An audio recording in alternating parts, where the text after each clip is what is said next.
Hello guys, कैसे हैं आप सब। तो मेरा नाम है कृष्ण मोहन शर्मा और आप हैं हमारे यूट्यूब चैनल पे। तो आज मैं इस वीडियो में लेके आया हूँ लीगल एप्टीट्यूड का सेकंड पार्ट। लीगल एप्टीट्यूड का फर्स्ट पार्ट मैंने परसों अपलोड किया था। काफ़ी बच्चों ने उसको देखा, काफ़ी अच्छा रिस्पांस आया उसको लेके। तो और उसकी पीडीएफ भी मैंने अपलोड कर दी थी अपनी गूगल ड्राइव पे। तो अगर आप लोगों ने अभी तक जाके वो वीडियो चेकआउट नहीं की है और वो पीडीएफ नहीं देखी है तो फटाफट जाइए। एंड आज मैं लीगल एप्टीट्यूड का सेकंड पार्ट लेके आया हूँ। तो लीगल एप्टीट्यूड, जो लोग ये वीडियो पहली बार देख रहे हैं, बेसिकली लीगल एप्टीट्यूड है क्या। लीगल एप्टीट्यूड लीगल का वो पार्ट है जो आपके एग्ज़ाम में आता ही आता है एंड जो बच्चों को समझने में बेहद परेशानी होती है। उसको में कुछ मुश्किल नहीं है, बस उसको करने की थोड़ी प्रैक्टिस, थोड़ी गाइडेंस चाहिए। तो हम इस वीडियो में उसी गाइडेंस, वही प्रैक्टिस करेंगे ताकि आप लोगों को अपने एग्ज़ाम में लीगल एप्टीट्यूड करने में कोई प्रॉब्लम ना आए। तो चलिए स्टार्ट करते हैं। तो ये हमारी पीडीएफ है एंड अगेन इस पीडीएफ को मैं अपने गूगल ड्राइव पे अपलोड कर दूंगा, आप जाके वहाँ से चेकआउट कर सकते हैं। इसमें 50 क्वेश्चन हैं, मैं 50 की 50 डिस्कस नहीं करूँगा इस वीडियो में। इस वीडियो में हम लोग सिर्फ 10 क्वेश्चन डिस्कस करेंगे, बाकी वहाँ पे पूरी पीडीएफ है, आप जाके पूरे सारे 50 क्वेश्चन कर सकते हैं। लास्ट में इसके आंसर्स भी दे रखे हैं। तो चलिए स्टार्ट करते हैं। सबसे पहले हम लोग देखेंगे question number 4। Okay, question number 4। हाँ जी, तो क्वेश्चन नंबर 4 क्या बोलता है। इसको करने का ना एक तरीका होता है। ऊपर आपको दे रखा होगा प्रिंसिपल, नीचे आपके दे रखे होंगे फैक्ट्स। तो पहले आपको प्रिंसिपल पढ़ना है, फिर आपको फैक्ट पढ़ना है और फिर आपको अकॉर्डिंगली डिसीजन देना है।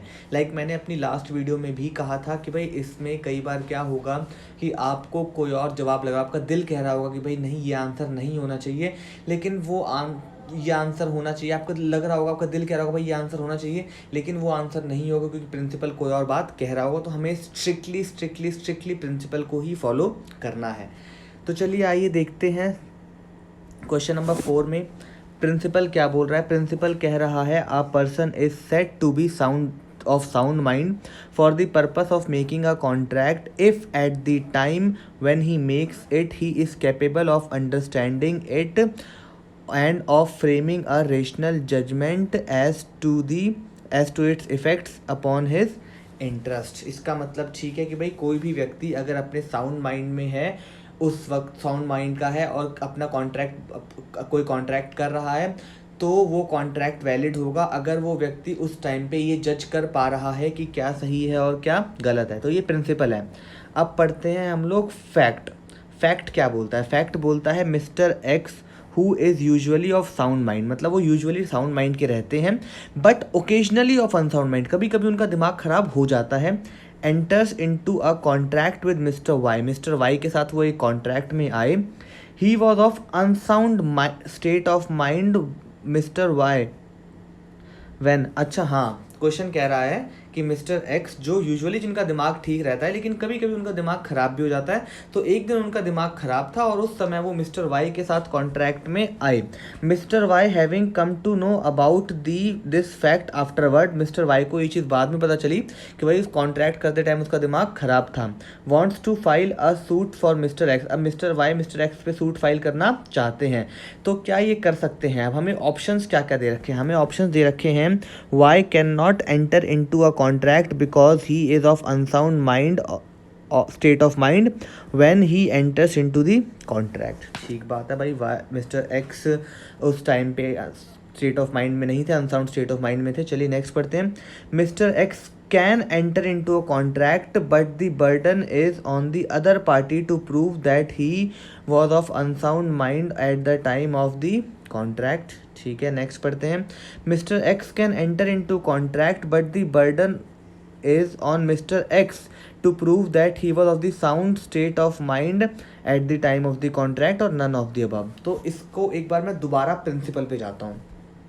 प्रिंसिपल क्या बोल रहा है। प्रिंसिपल बोल रहा है कि कोई भी व्यक्ति अगर कोई कॉन्ट्रैक्ट कर रहा है और उस टाइम पे वो जज करने के कैपेबल है कि भाई क्या ठीक है क्या गलत है, तो वो कॉन्ट्रैक्ट पूरी तरह से वैलिड होगा। तो इसी के साथ हमें हमारा आंसर पता चल चुका है। हमारा आंसर है ऑप्शन सी। ऑप्शन सी क्यों, दोबारा पढ़ते हैं। Mr X can enter into the contract, Mr X contract में एंटर कर सकते हैं, but the burden is on Mr X to prove that he, लेकिन मिस्टर एक्स को प्रूव करना पड़ेगा कि भाई जिस टाइम पे कॉन्ट्रैक्ट हुआ था at that time he was at the sound state of mind. तो इसी के लिए साथ हमारा आंसर है ऑप्शन सी। ठीक है, तो चलते हैं हम नेक्स्ट पे। नेक्स्ट हम लोग करेंगे क्वेश्चन नंबर 7। तो देखिए क्वेश्चन नंबर 7 क्या बोलता है। क्वेश्चन नंबर 7 अगेन वही प्रिंसिपल, बहुत छोटा सा प्रिंसिपल है क्वेश्चन नंबर 7 का। Wilful rash driving is an offence. जानबूझ के अगर आप रैश ड्राइविंग कर रहे हैं तो वो एक ऑफेंस माना जाएगा। अब फैक्ट क्या बोलता है? फैक्ट बोलता है mister Tiwari was driving his car after drinking. Mister Tiwari शराब पी के अपनी कार चला रहे थे आफ्टर ड्रिंकिंग एल्कोहल, मतलब मिस्टर तिवारी शराब पी के अपनी गाड़ी चला रहे थे। पुलिस ने उनको पकड़ लिया and police books him for wilful negligent driving. Police ने उनको पकड़ा किस लिए? विलफुल नेग्लिजेंट ड्राइविंग के लिए। तो क्या पुलिस का जो एक्ट है वो लॉफुल है? क्या जो पुलिस ने किया वो चीज़ लॉफुल थी? पढ़ते हैं ऑप्शंस। तो हमें 4 ऑप्शंस क्या दे रखे हैं? No, because Mr Tiwari was not driving rashly, he was drunk while driving. सही बात है भाई, मिस्टर तिवारी कहीं भी क्वेश्चन में ये नहीं लिखा कि मिस्टर तिवारी रैशली चला रहे थे। दोबारा फैक्ट पढ़ते हैं। Mister Tiwari was driving his car after drinking alcohol. Mister Tiwari शराब पी के गाड़ी चला रहे थे, लेकिन कहीं भी क्वेश्चन में फैक्ट में ये नहीं लिखा कि मिस्टर तिवारी रैशली ड्राइविंग कर रहे थे। ठीक है, तो बाकी ऑप्शन पढ़ते हैं। No, this is not a negligent act. ठीक है, नेक्स्ट पढ़ते हैं। Yes, because Mr Tiwari was driving rashly. ये तो बात बिल्कुल ही गलत है भाई, मिस्टर तिवारी रैशली चला ही नहीं रहे थे। कहाँ लिखा रैशली चला रहे थे? Next, yes because police has the power to arrest the person driving rashly. तो भाई पुलिस के पास पावर्स तो काफ़ी सारी हैं, तो ये भी ऑप्शन नहीं है। तो इसका आंसर है ए। अब ए क्यों है मैं आप लोगों को ये बताता हूँ। ठीक है, सबसे पहली बात तो भाई यही बात है कि भाई no, because Mr Tiwari was not driving rashly, मतलब ए और बी दोनों लग रहा है, लेकिन ए ज़्यादा प्रिसाइजली आपको समझा रखा है कि नहीं भैया मिस्टर तिवारी रैशली गाड़ी नहीं चला रहे थे। Mister Tiwari was not driving rashly, he was drunk while driving, मतलब उन्होंने शराब ज़रूर पी रखी थी लेकिन वो रैशली गाड़ी नहीं चला रहे थे। ठीक है, नेग्लिजेंट एक्ट तो है लेकिन वो रैशली गाड़ी नहीं चला रहे थे। और हमारा प्रिंसिपल तो रैश ड्राइविंग के बारे में ना, प्रिंसिपल क्या बोलता है? Wilful rash driving is an offence. तो प्रिंसिपल रैश ड्राइविंग के बारे में है और इसका जवाब है हमारा option number A, no, because Mr Tiwari was not driving rashly, he was drunk while driving. ठीक है, तो चलिए इसी के साथ हम नेक्स्ट क्वेश्चन पे चलते हैं। हमारा नेक्स्ट क्वेश्चन है क्वेश्चन नंबर 9। आइए, क्वेश्चन नंबर 9 का प्रिंसिपल क्या बोलता है? Injuria sine damnum, that is injury without damage. ठीक है, वायोलेशन ऑफ लीगल राइट है, ये वायोलेशन है किसका? लीगल राइट का। अब पढ़ते हैं fact. X who was the returning officer at a polling booth in Amethi. Amethi एक जगह है उत्तर प्रदेश में, वहाँ पे इलेक्शन हो रहे थे, वहाँ पे पोलिंग बूथ के इंस्पेक्टर थे mister x. wrongly refused to register a duly tender vote of Y Mr. in the recent UP elections। Mister x ने वाई को वोट देने से मना कर दिया। उत्तर प्रदेश के इलेक्शंस थे, मिस्टर वाई वोट देने गए अमेठी से, लेकिन मिस्टर एक्स जो कि वहाँ पे ऑफिसर तैनात थे उन्होंने गलती से उनको वोट देने से मना कर दिया। Even though Y was an eligible voter, Y का वोटर लिस्ट में नाम था, वाई वोट देने के लिए एलिजिबल थे, लेकिन फिर भी एक्स ने उनको वोट देने से मना कर दिया। The candidate in whose favour Y wanted to vote was declared elected. हालांकि जिसके फेवर में वाई वोट करना चाहते थे वो कैंडिडेट जीत गया, हालांकि जिसके फेवर में वाई वोट करना चाहते थे वो कैंडिडेट जीत गया। तो अब बताइए भाई आपका अप्रोप्रिएट आंसर क्या है? तो आ जाइए हम आंसर्स देखते हैं। सबसे पहले Y can sue X on the ground that he was denied the right to cast vote which is a fundamental right. सबसे पहली बात तो आप लोगों को ये बात पता होनी चाहिए कि भैया right to vote is not a fundamental right, ये बात आपको पता भी होनी चाहिए। बाकी ये बात हमें दे भी रखी है अपने प्रिंसिपल में, क्या है? वायलेशन ऑफ लीगल राइट, यानी राइट टू वोट हमारा कौन सा राइट है? लीगल राइट है। तो ए वाला ऑप्शन तो खारिज हो जाता है। B, Y can sue X on the ground that he was denied the right to cast vote which is a legal right, ये ऑप्शन ठीक लग रहा है। बाकी सी और डी भी पढ़ लेते हैं। वाई कैन नॉट सू, ये तो हो ही नहीं सकता भाई, वाई कैन सू, दूसरा भी वाई कैन नॉट सू, तो ये भी खत्म है।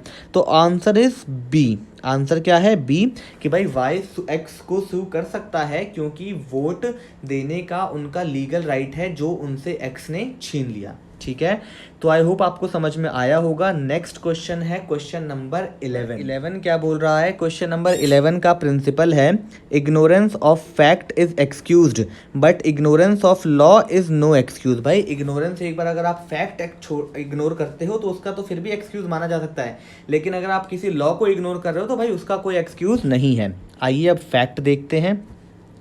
X was a passenger from Zurich to Manalia in the Swiss plane. ठीक है, Manila. Sorry.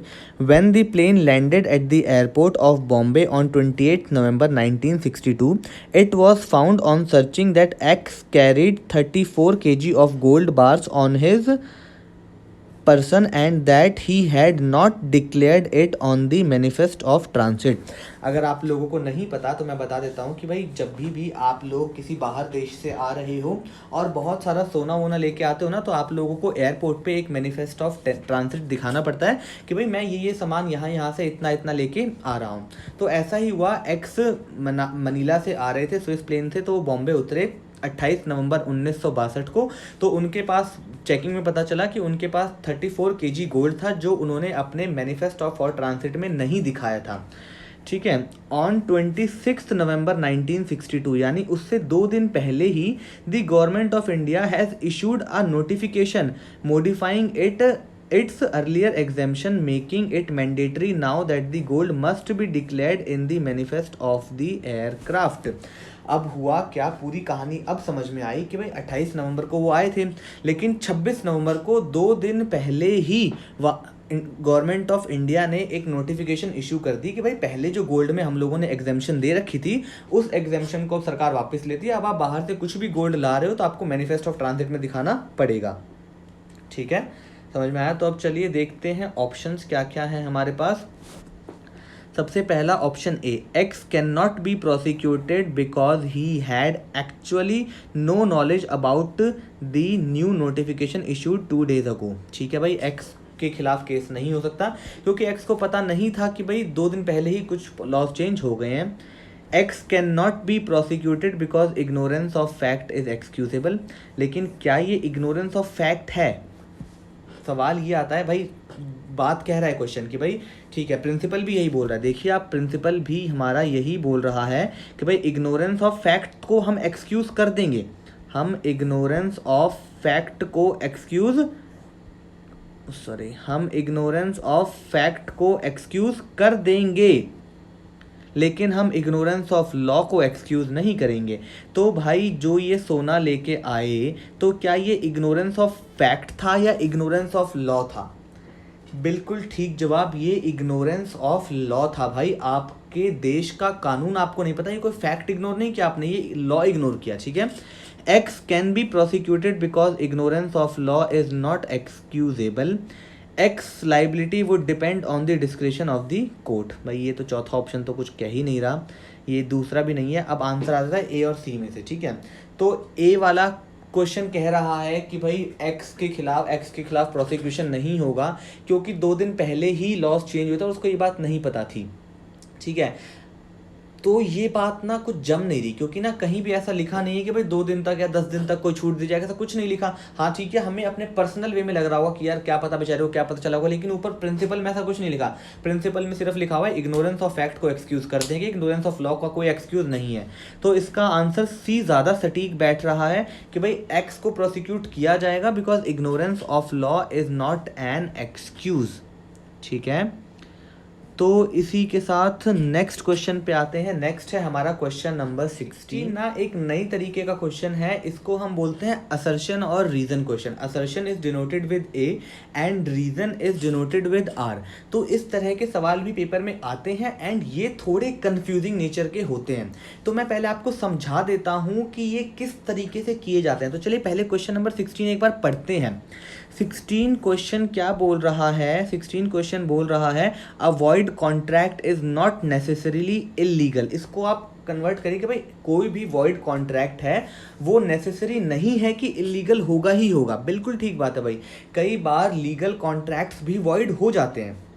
नेक्स्ट क्या है, रीज़न क्या है, रीज़न है कि भाई every illegal contract is void, every illegal contract is void. ठीक है, अब पढ़ते हैं ऑप्शंस। ऑप्शन में both A and R individually true, R is the correct explanation of A. Both A and R individually true, A और R बिल्कुल अलग अलग ट्रू हैं, बिल्कुल ठीक है, इंडिविजुअली ट्रू हैं, लेकिन क्या आर पूरी पूरी तरह से एक्सप्लेन कर रहा है ए को?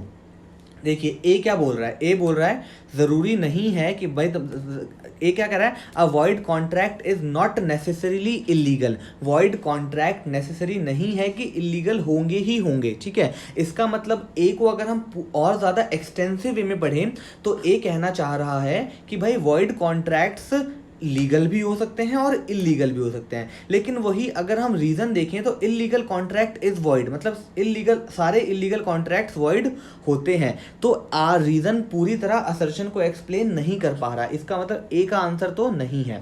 B, both A and R individually true, ठीक है, but R is not the correct explanation of A. Answer यही होगा कि भाई अलग अलग ट्रू है, क्योंकि दोनों में से कोई भी फॉल्स नहीं है भाई, ए वाला भी ठीक है, बी वाला भी ठीक है, लेकिन आर ए को पूरी तरह से रिप्रेजेंट एक्सप्लेन नहीं कर पा रहा। ठीक है, तो इसी के साथ हमारा 16th हो गया। नेक्स्ट है हमारा क्वेश्चन नंबर 20।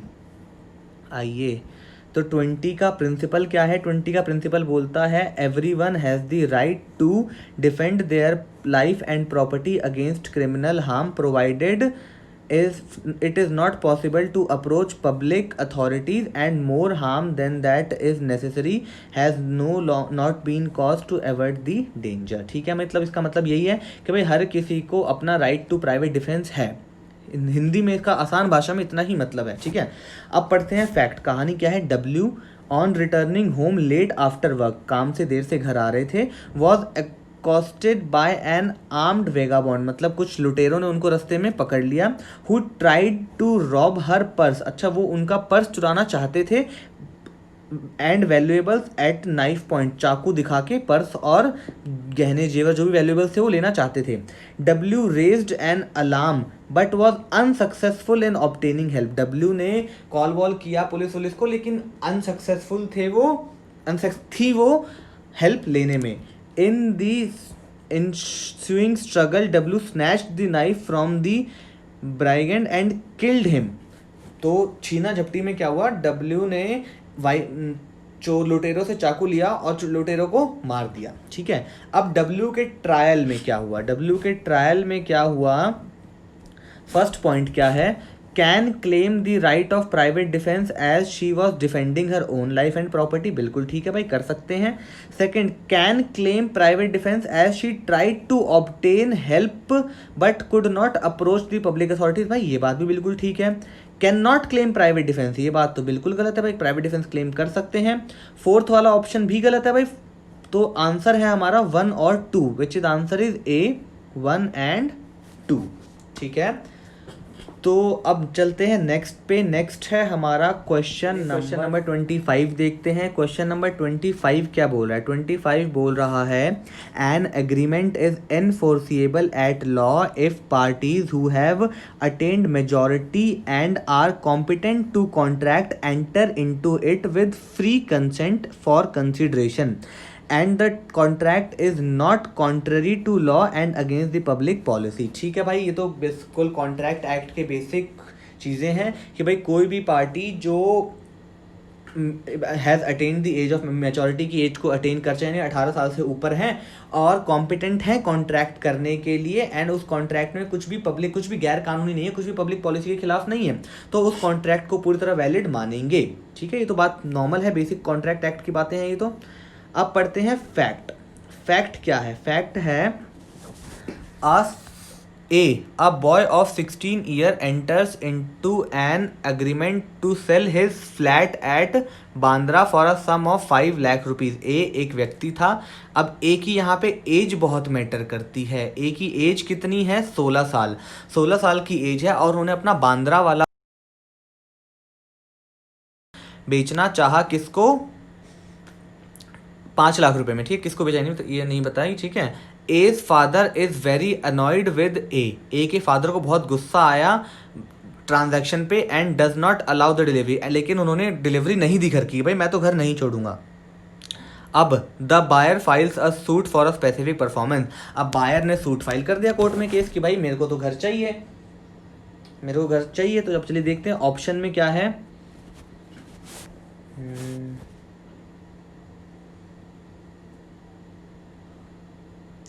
चलिए तो फर्स्ट ऑप्शन क्या बोलता है, the buyer will obtain relief because of A freely entered into the contract.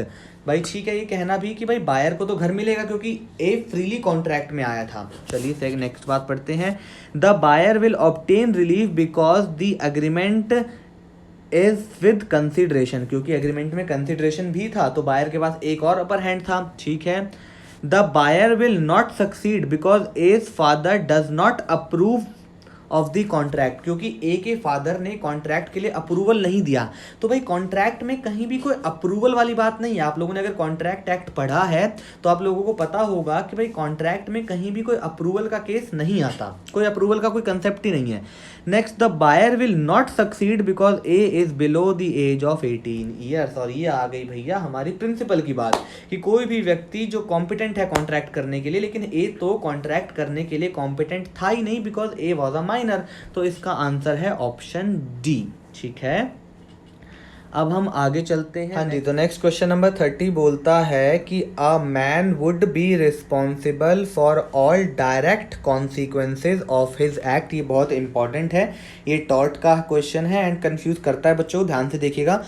In so far as he could reasonably foresee them in arising from this act. ठीक है, तो भाई कोई भी व्यक्ति रिस्पॉन्सिबल होगा कॉन्सिक्वेंसेज से अगर किसी और के द्वारा किए जाते हैं। ठीक है, तब आपको केस पढ़ के ज़्यादा समझ में आएगा। फैक्ट क्या है, a ship carrying petroleum was moving on the high sea on a short halt off in a port. The master of the ship engaged into some stevedores to load some metallic planks onto the ship। मतलब भाई एक ship चल रहा था, petroleum था उस ship में, तो एक जगह एक हॉल्ट पे रुका और शिप का जो मास्टर थे उन्होंने अपने लोगों से कहा शिप के कि भाई कुछ नीचे मेटल की प्लैंक्स पड़ी थी उनको उठा के शिप पे लोड कर दो। While loading the plank a plank slipped from the hands of the stevedore and the spark emitted thereby. अब क्या हुआ, वो मेटालिक प्लैंक्स चढ़ाते टाइम एक मजदूर के हाथों से एक प्लैंक गिर गया और वहाँ पे चिंगारी आ गई and ignited petroleum vapours and caused considerable damage to the goods. अब क्योंकि आपको पता था कि भाई क्वेश्चन ने कहा था कि भाई कैरिंग पेट्रोलियम, तो उस केस में जहाज में पेट्रोलियम था, तो जैसे ही चिंगारी उठी तो वहाँ पे पेट्रोलियम के में थोड़ी सी आग पकड़ गई जिन्होंने गुड्स को काफ़ी हद तक नुकसान पहुँचा दिया। The owner of the goods filed a suit against the master of the ship। अब जो ओनर थे गुड्स के जिनका पेट्रोलियम था उन्होंने शिप के मास्टर पे केस कर दिया है। तो अब पढ़ते हैं ऑप्शन क्या कह रहा है। ऑप्शन कह रहा है the master of the ship is not liable because he was not responsible for the act of stevedore. अगर आप लोगों ने लॉ ऑफ टॉर्ट पढ़ा है तो आपको पता होगा कि a master is always responsible for the act of his servant done during the course of his employment. I repeat, अगर आप लोगों ने टॉर्ट को अच्छी तरह पढ़ा है, लॉ ऑफ टॉर्ट्स, तो आप लोगों को पता होगा कि a master is always responsible for the services done for the act done by his servants during the course of employment। तो भाई ये बात तो लगती ही नहीं है कहीं। सेकंड पढ़ते हैं, the master of the ship is liable because he is responsible for the acts of stevedore since he engaged them। भाई ये बात थोड़ी जच रही है। नेक्स्ट है, हाँ जी, नेक्स्ट है a master is liable because the damage took place due to an act which falls within the course of employment of the stevedore। भाई ये बात भी बिल्कुल ठीक है। तो लास्ट पढ़ते हैं, नन ऑफ द अबव, इसका नहीं, नन ऑफ द, बी और सी दोबारा पढ़ते हैं। The master of the ship is liable because he is responsible for the act of stevedore since he engage them. और सी पढ़ते हैं, master is liable because the damage took place due to an act which falls within the course of employment of the stevedore. तो भाई answer दोनों ठीक है लेकिन सी वाला ज़्यादा सटीक बैठ रहा है, इसलिए हम लोग ऑप्शन सी को सेलेक्ट कर लेंगे। ठीक है, तो अब नेक्स्ट है हमारा क्वेश्चन नंबर 41। हाँ जी, तो क्वेश्चन नंबर 41 भी टॉर्ट से ही रिलेटेड है, तो ध्यान से पढ़िएगा। नेक्स्ट सबसे पहले प्रिंसिपल क्या है। प्रिंसिपल बोलता है when the plaintiff voluntarily undertakes a risk of to rescue somebody from an imminent danger created by the wrongful act of the defendant cannot set up defense of voluntary non-fit injuria against the plaintiff। तो पहले मैं principal को आपको हिंदी में समझा देता हूँ एक बार आसान भाषा में कह रहा है कि भाई अगर आप अपनी मर्जी से किसी की मदद करने जा रहे हो, अगर आप अपनी मर्जी से किसी की मदद करने जा रहे हो और आपको लेकिन उस चीज़ में, उस सिचुएशन में किसी थर्ड पार्टी की वजह से पड़े थे, तो आप वॉलंटरी नॉन फिट इंजूरिया वाला कंसेप्ट नहीं लागू होगा। तो वॉलंटरी नॉन फिट इंजूरिया क्या था कि भाई वॉलंटरीली हार्मिंग दी पार्टी, मतलब किसी की सहमति से सामने वाले को आप हार्म कर रहे हो। तो मैं इसको फैक्ट समझाता हूँ आपको और अच्छी तरह समझ में आएगा। फैक्ट बोलता है Jack left a horse carriage outside a building absolutely unattended. Jack एक बंदा था, उसने हॉर्स कैरेज एक बिल्डिंग के बाहर छोड़ दिया जिसकी कोई देख रेख नहीं कर रहा था। हॉर्सेस बोल्टेड अवे, हॉर्सेस अलग हो गए। Creating danger to women and children on the road. तो क्या हुआ, क्योंकि हॉर्सेस अलग अलग हो गए तो वुमेन और चिल्ड्रन को जो रोड पे थे उनको खतरा हो गया। अब पुलिस कांस्टेबल, एक पुलिस वाला था, who was on duty in a nearby police station, पास के पुलिस स्टेशन में ड्यूटी पे था, decided to take charge of the situation and succeeded in stopping the horse. क्या हुआ, उसने सोचा कि भाई मैं इनको बचाऊंगा, और उसने उनको बचाने का जिम्मा उठाया, उनको बचा भी लिया, उसने घोड़े को रोक दिया। In the process of doing so, लेकिन इसी के दौरान ही sustained injuries and claimed damages from the defendant decide Jack's liability. अब क्या हुआ कि भाई चोट लग गई, तो अब जैक जिसका वो घोड़ा था उसकी क्या लाइबिलिटी बनती है, आइए देखते हैं। Jack will not be liable as the constable undertook it voluntarily. क्योंकि भाई कांस्टेबल अपनी मर्जी से आया था, तो जैक को लाइबल नहीं माना जाए, क्योंकि भाई कांस्टेबल को जैक ने नहीं कहा था कि भाई जाके इनको बचाओ। वो कांस्टेबल अपनी मर्जी से उसने चार्ज लिया था और कहा था कि मैं उसको बचाना चाहता हूँ। चलिए नेक्स्ट पढ़ते हैं। Jack will be liable since rescue cases are an exception of the defence of voluntary non fit injuria. तो मैं बिना आगे वाले ऑप्शन पढ़े मैं ये वाला ऑप्शन मार्क कर सकता हूँ कि भाई प्रिंसिपल भी यही बात कह रहा है। प्रिंसिपल कह रहा है कि भाई जब रेस्क्यू के केसेस होते हैं तो उनको वॉलंटरी नॉन फिट इंजूरिया से अलग रखा जाएगा। हालांकि एक बार ऑप्शन सी और डी भी पढ़ लेते हैं। Jack will not be liable because the police officer was merely performing his duty. ये बात वैसे कहीं ना कहीं ठीक है, लेकिन प्रिंसिपल के हिसाब से ये बात नहीं बैठेगी। मैं पढ़ के सुनाता हूँ। Jack will not be held liable because police officer was merely performing his duty. सही बात है भाई, पुलिस ऑफिसर का काम है लोगों को बचाना, तो वो सिर्फ अपना काम कर रहा था, तो उसको अपना काम करते दौरान अगर चोट आ जाती है तो जैक लाइबल नहीं होगा। ठीक है, ये बात वैसे ठीक लग रही है, लेकिन अकॉर्डिंग टू द प्रिंसिपल सिर्फ और सिर्फ बोल रहा है कि भाई कोई व्यक्ति अगर वॉलंटरली किसी के रेस्क्यू केसेस को लेता है तो वो rescue cases voluntary non fit injuria के अंडर में नहीं आते। लास्ट ऑप्शन पढ़ लेते हैं। Jack's liability would have been only towards the civilians for any rescue resulting damage. अगर कोई सिविलियन उनको रेस्क्यू करता तो जैक की लाइबिलिटी बनती, पुलिस वाले ने किया तो लाइबिलिटी नहीं बनेगी। ये तो कोई तुक ही नहीं बनता। तो इसी के साथ इसका ऑप्शन है बी कि भाई Jack will be liable since rescue cases are exceptions to the defence of voluntary non fit injuria. तो इसी के साथ हमारे 10 केसेस ख़त्म हो गए हैं। आई होप आपको समझ में आया होगा। इसमें टोटल 50 क्वेश्चंस हैं। इस पीडीएफ को मैं अपनी गूगल ड्राइव पे अपलोड कर दिया है, तो आप फटाफट जाइए और 50 के 50 क्वेश्चंस करके मेरे को बताइए कि भाई हो गए। तो मैं इस वीडियो का थर्ड पार्ट तुरंत अपलोड कर दूंगा। और एक बात और, चलिए ये बात मैं नेक्स्ट वीडियो में बताऊंगा। इस वीडियो को मैं यहीं ख़त्म कर रहा हूँ, ज़्यादा बड़ी इस वीडियो को नहीं बनाते।